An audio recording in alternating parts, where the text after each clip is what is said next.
Well, hello and good evening, everybody. Welcome back to another episode of Travel Without a Cause. This is Matt, as usual, and I want to tell you a nice little story today, a good little Sunday vlog for you all, if you will.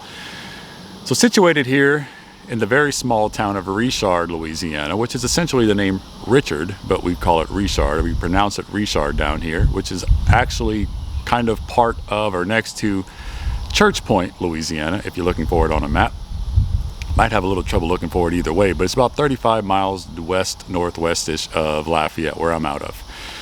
The reason I'm here today, and the reason I'm standing in front of this quaint little cemetery behind me here, is because there's a grave, a very special grave, that attracts thousands of people per year, about 10,000 people per year. And the reason that it attracts so many people per year is that it's the grave of a little 12-year-old girl named Charlene Richard. Now, Miss Charlene Richard died in 1959 at the age of 12 years old, and I'll tell you more about her story and why she died so young. But the intriguing part of her grave, and the thing that draws so many people to her grave every year, is the fact that as of right now in 2023, she is quite possibly on the verge of sainthood or being canonized.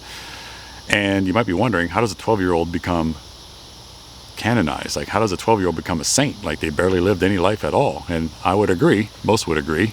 But the reason for that, and the story I'm going to tell you, is quite a touching one. So I'm going to go ahead and turn the camera around here. I'm going to show you the church that the cemetery is part of, which is St. Edward's Roman Catholic Church. I went into it the other day when I was here a few days ago by chance for work.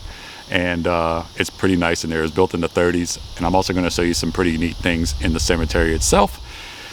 Hope you enjoy it. Don't forget to like, subscribe, hit the notification bell for when I post more videos like this. You can be notified. And hope you enjoy it. And let's go ahead and jump right in. Let's go. So as I showed you guys on the intro, this is the church. This is St. Edward Roman Catholic Church, and it was established in 1939.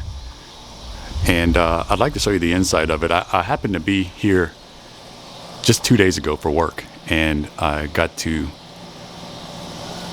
learn the story of Miss Richard that I'm here to tell you guys about. And I got to sit inside the church for a minute and look around because I was trying to cool off from the heat. And I thought it was really nice. So I don't know who's in there or if anybody's in there, but I'm going to be quiet and I'm going to show you the inside of the church real quick, and then I'll start telling you guys the story of Charlene Richard. Let's go ahead.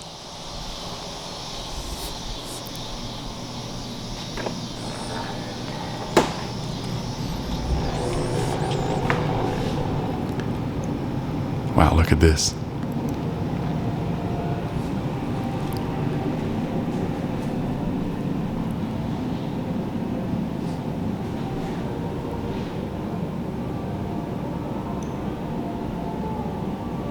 It sounds like there's people in there, so I'm going to be very quiet and stand in the back for a second.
All right, so starting here in the front, I guess cornerstone of the cemetery is this beautiful monument to Charlene.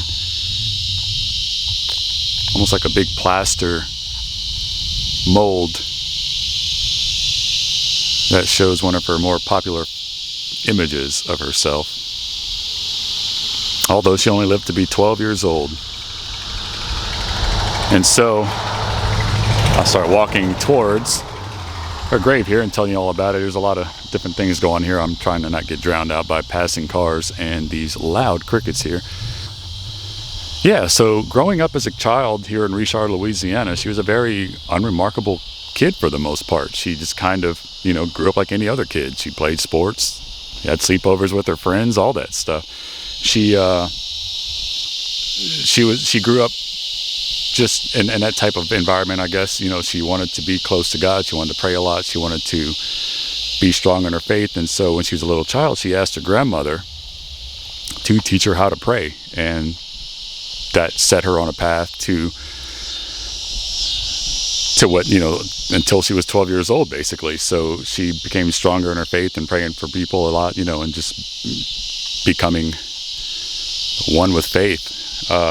And so here's her beautiful grave.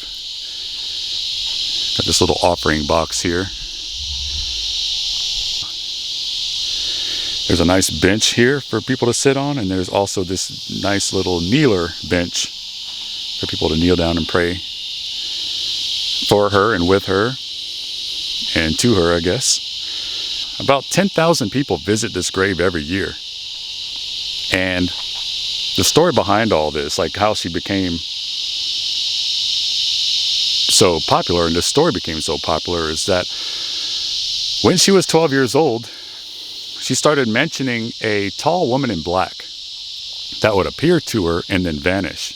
So with any 12-year-old that would say something like that, teachers and parents might be like, what is she talking about? That's kind of strange. But they also noticed that she wasn't quite being herself. And so they had her brought to the hospital, where they unfortunately found out that she was suffering from acute lymphatic leukemia. And the sad part about this, or the part that's even more sad about that, is that she died about 2 weeks after she found out she had it.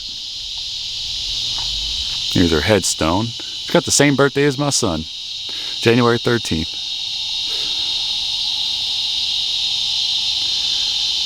And August 11th, 1959. So we just hit the 64th anniversary of her death. It's about a week and a half ago. So she has become the focus of a popular belief that she has performed a number of miracles. Local Catholic clergy and officials permitted, promoted, and participated in the popular veneration of Richard for years prior to her being named a servant of God. So I'm reading this off the internet, but so it's not easy. I guess it's not very easy to be canonized or to be established into sainthood. There's certain, I guess, people have to push the issue and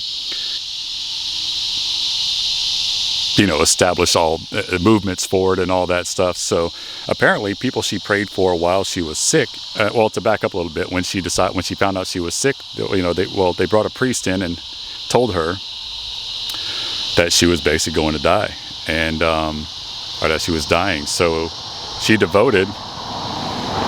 when she found out she was dying, she devoted her suffering to God and prayer, so she could pray for others and be of service to others, people who needed prayer and blessings and all that, which is a beautiful thing in and of itself. Regardless of what your religious beliefs are and all that, that's a beautiful thing to do, And to me, that's just the most intriguing, special part of it all. Even if they weren't miracles, if nothing happened from it, just the fact that a 12-year-old kid said, you know what, I'm dying soon, and instead of freaking out and being depressed about it and all that, she said, I'm just going to devote my suffering to praying for others. And so, like I said, just a very unassuming kid, just a kid who was strong in their faith and offered themselves to a cause like this. And so that same year, after reading a book about Mother Teresa, she asked her grandmother whether she too could become a saint by praying like Mother Teresa. And so I guess that's where she got the idea from. And I doubt she did it just to become a saint, but I guess she was curious and all that, and she was intrigued by it and moved by the thought of, if I could pray for somebody that much, and do that kind of good in the world in this very short amount of time that I have, that's just a beautiful thing to think of.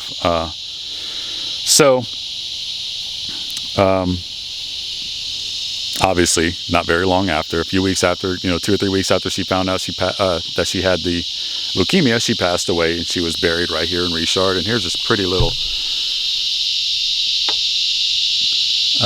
this is the same image that you see on the plaster monument over there. It's this nice little excerpt here on this piece here. It says, "We have loved her during life. Let us not abandon her until we have conducted her by our prayers into the house of the Lord." So I'm bending over and trying to read this at the same time. This is a beautiful little girl. So unfortunate, only 12 years old. But apparently, moving forward, about the whole movement towards her becoming canonized or brought into sainthood, was that apparently people that she prayed for while she was in this devotion of prayer and self, people that she prayed for that were either ill or in need or needed blessings or whatever, apparently they were cured and or committed to the Catholic faith. And so over the years, and I could read all this research and tell you all these, paragraphs and paragraphs worth of backstory and all that, having to do with the Catholic Church and the movement of the Catholic Church and all that. But essentially, it's a process to become a saint, to be, I can imagine as anything else. It has to be brought forward through the church and approved and all that stuff. So over the years, even, 20, 30 years after her death, people were coming forward and pleading their cases that, certain people were actually healed and deemed as miracles because this girl who, while she was suffering and dying, prayed for these people. And so as of 2021, the church, the Catholic Church, has kind of established and I'll say approved, or how do I say it? Okay, so it says here on November 17th, 2021, the USCCB meeting in Baltimore, Maryland, voted to advance the cause of Charlene's beatification and canonization. To advance the cause, so it doesn't mean it's been approved or anything, but it's basically saying they're looking into it again, or they're opening it up again, or whatever the case. The terminology I'm not too keen on, but yeah. So they've deemed Miss Charlene Richard the little Cajun saint.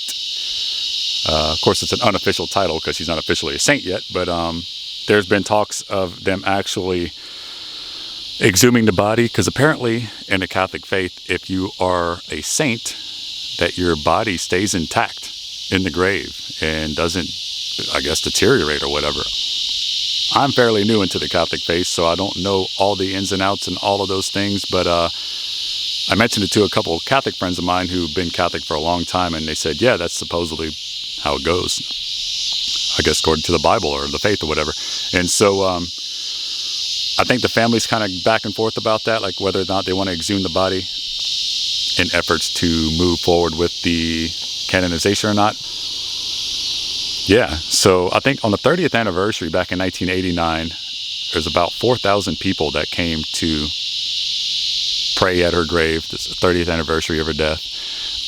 And stories about this were in newspapers in Miami, I think Miami, Orlando, Dallas, Houston, I think Atlanta maybe. It was a huge story. And people still believe. Lots of people still believe. In fact, I came here 2 days ago for work, like I said. There was 1 or 2 people here when I got here praying at her grave. And when I came back today, I'd say about 3, 4, maybe 5 people, while I was doing my intro, came to pray at her grave. So, like the website said, she's visited by about 10,000 people per year.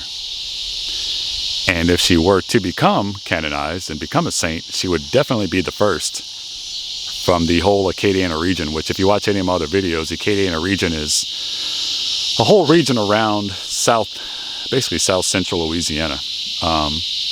Definitely nobody from this area has ever been canonized like that. So it'd be a big deal for the people and also for this special little girl here. And I said, this is not a religious vlog. None of my vlogs are ever meant to be religious or to point you in any one direction. You know, whether you're atheist or anything, it's just about the story of the girl. You know, it's really all the focus is about.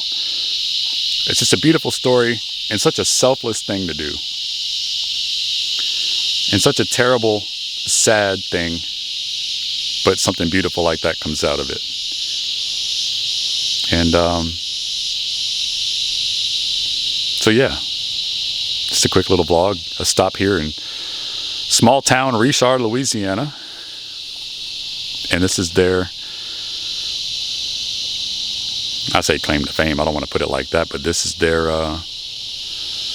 crown jewel of the town, you know. And so with that, hope you guys enjoyed that story and appreciated it. Here's another glance at small little cemetery, very small. Everything you see here in the picture that's it. And a small little mausoleum in the back. And of course you saw a little bit of the church in the opening scene there. But good little Sunday vlog for you all. A little bit of church for you, if you will.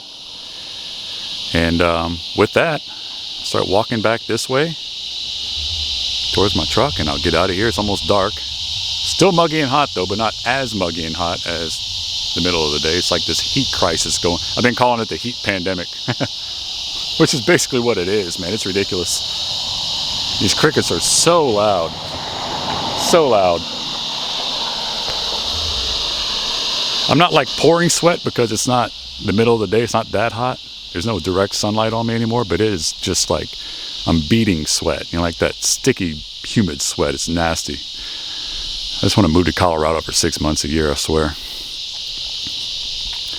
So anyway, folks, hope you enjoyed that. Hope you're having a great weekend. Close to your weekend, or end to your weekend. And that you all got some rest and relaxation and maybe some vacation time if you're getting any of that in. And that concludes the story of Miss Charlene Richard. It says here, Charlene, pray for us. Like I said, even if you're not into the religious stuff, if you're not even religious at all, or if you don't even follow any religion, that's not the point. That's not what the channel's about, and that's not what my stories are about. It's just about the appreciation of such a selfless child at 12 years old who was so strong in her faith that she devoted her suffering to prayer in the last 2 weeks of her life. And I highly encourage you guys to stop by and see her grave and maybe kneel down or sit on the bench and say a little prayer with her or for her or to her. And not much else to see in this town, to be honest. It's just it's the claim to fame pretty much, but if you're passing through, I highly encourage it. It's peaceful out here if you can deal with the crickets.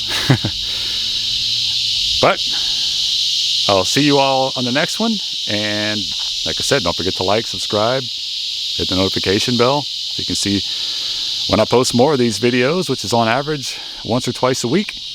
And if you want to donate at all to the channel or support the channel any further, you can go to my Patreon page. Patreon is just a way for you to donate one-time or ongoing donations to the channel to help me do things like this and travel further and further out.